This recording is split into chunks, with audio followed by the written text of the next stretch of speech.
আসসালামাইকুম রহমতুল্লাহ গাইস, চলে আইলাম আবারও আপনাদের মাঝে সন্ধ্যার নাস্তা করবার। এই যে পুরান ঢাকায় আমগো চকবাজার মসজিদ, আমরা নামাজটা পড়েই মনে করেন আবার নাস্তা খেতে প্রতিদিন আমরা ভিডিও দিই নাস্তা।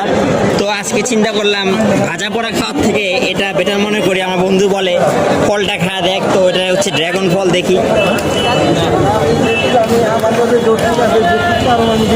না, খুব মিষ্টি।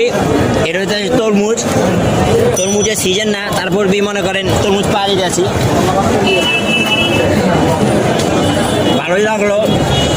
এখন আনারসটা একটু টেস্ট করুন। এটা হইতেছে আপনার পেঁপে, যেটা আমাদের পেটের জন্য খুব ভালো। মাশাআল্লাহ, আমরা পুরান ঢাকা চকবাজার এরিয়ার মধ্যে আপনার এই যে বিভিন্ন নানা ধরনের নানা প্রকারের খাবার পাওয়া যাবেন। তো দেরি না করে চকবাজার পুরান ঢাকায় আয়া পড়েন যদি ভালো খাবার খাইবার চান।